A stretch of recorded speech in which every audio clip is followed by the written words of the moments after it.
Welcome back, the Funds and Gilo community, man. It's your boy Boomy and Co. So, guys, we've been holding this trade for almost 4 months, right?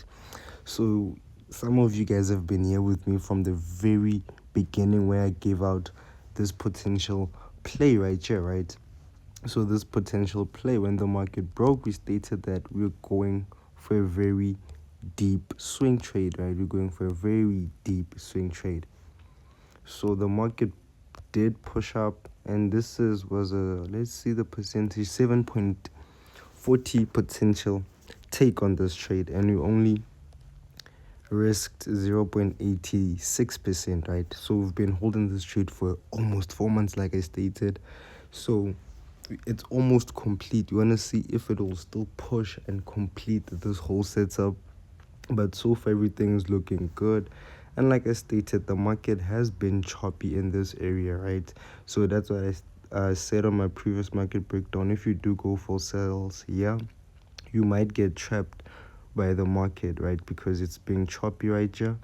So that's why I stated scaling in on gold was not such a good idea at this region right here, because the market was indecisive.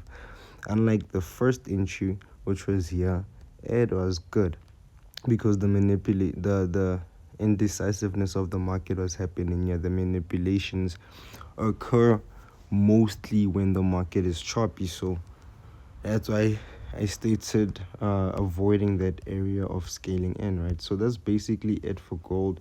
We want to see if we will complete this trade. And yeah, Nasdaq. Nasdaq, the first entry, which was also featured on my thumbnail for my previous video, didn't play out, right? It didn't play out. Remember this setup, guys, from last week or 2 weeks ago. This setup stated that once the market bounces here, we'll look for entries going up, but the market chose to go down, right? It chose to sell. And like I stated, if it sells, it might reach the support here, which it did. And once it did reach that support, the market blew back up after the Fed interventions, right?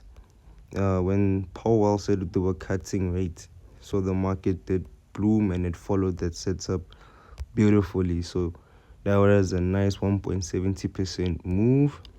Right, so right now, then the other player was waiting for is if the market breaks back here, gives us those retests, and pushes back up, but it didn't. It created a fake out, and it pushed back down. Right, so we're waiting to see what price movements we can capture on. So right now, we're just gonna allow the market to play and see if it'll push back here, back to the support, make its way up, or will it take a whole different route. So need to allow the market to play together, to wait for more better positions, right? So when we go down, S&P, things the same. Nothing much is happening on S&P, right? So we want to see if the market will continue going down or it will make up movements. So right now it's pretty indecisive, so there's no clear information in terms of what are we looking for in terms of setup. So you just gotta allow the market to do its own thing until the market is clear again. US30, I can see a potential setup, right? So if the market respects here, pushes maybe back up, goes back down, we'll be looking for entries at the support all the way back up, right? So the setup will look something similar to this. So we'll risk around about 0.58% to make 1.32%. So guys, I'll see you again for further market breakdowns once the market has been clear.